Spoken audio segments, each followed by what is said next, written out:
Coming up in your Blazers Sports Report, we'll get updates on the baseball and softball teams.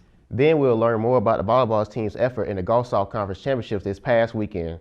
Your Blazers Sports Report starts now.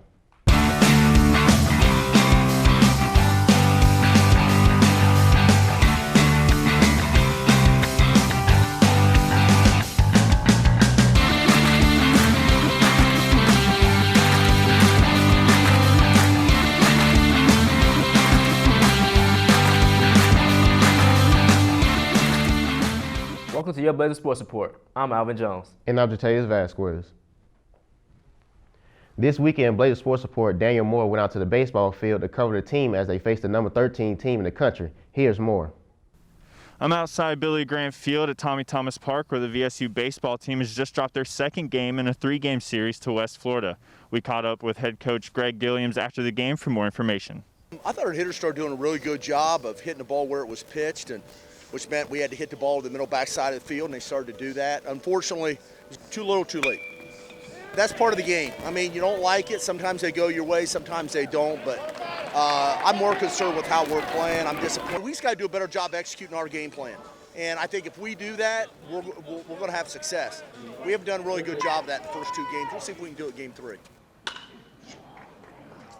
Unfortunately, the Blazer baseball is off this week as they prepare for a Gulf South Conference matchup in Cleveland, Mississippi against Delta State this weekend.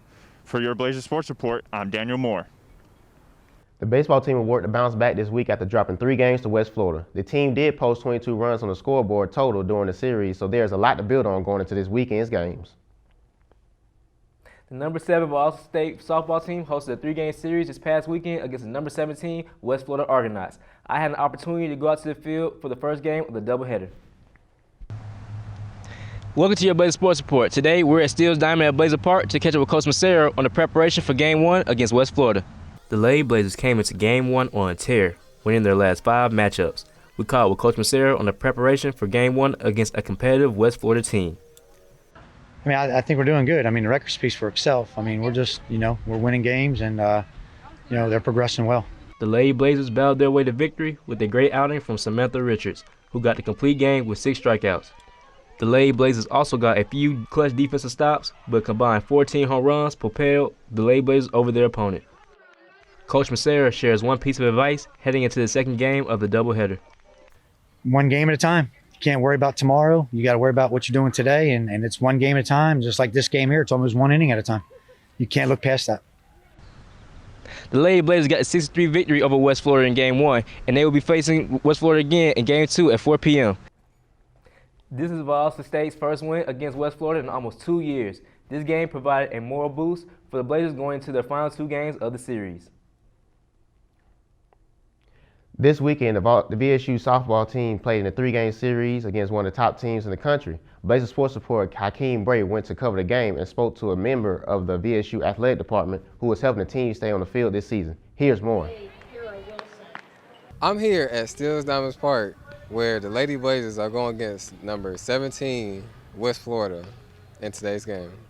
We talked to the assistant athletic trainer, Claire Sifloff, about how COVID has affected the team this season.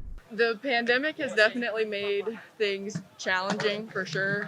You see, the girls have done a really good job wearing the masks, doing the social distancing, so I'm really proud of them for that. And, when we ended last March, it was really, really tough on them. And, we weren't sure how this was going to unfold. And them getting this year back was awesome, and they've really capitalized on that and taken advantage of that.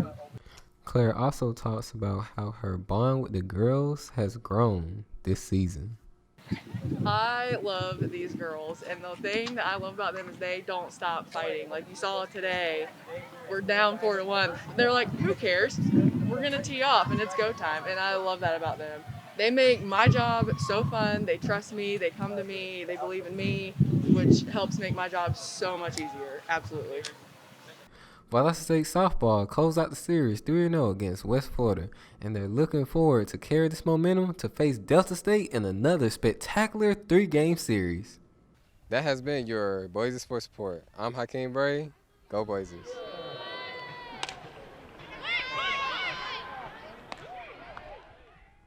Earlier this week, the Blazers softball team received great news. First, the Blazers moved up to number 4 in All Division II.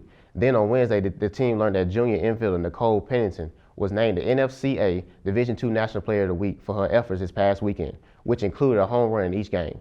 The softball team will start their 3-game series against Delta State beginning on April 2nd at 2 p.m. in Cleveland, Mississippi. This past weekend, the VSU volleyball team began postseason play. Blazer sports reporter Brandon Paris went over to the complex to learn more about the preparation. Here's more. This past weekend, the Valdosta State Blazers traveled to Auburn-Montgomery to compete in the Gulf South Conference Spring Championship. Before the ladies hit the road, I got the chance to meet one of the team's most valuable players. Caitlin Warnshuse is a freshman this year here at Valdosta and plays as an outside hitter. Caitlin gave me the inside scoop on how she feels about playing on the team. I really try to just lift everybody up and encourage everyone, but I definitely like how our team comes together and is a family at the end of the day, and how we all lift each other up together. Given the team's history, they typically fall short of the glory. Caitlin's positive attitude keeps her going and helps her take advantage for future matches.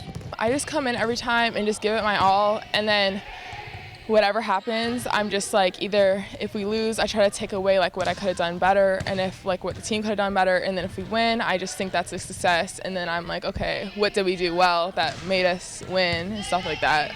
The ladies were able to successfully come out on top against Union University and advance in the conference.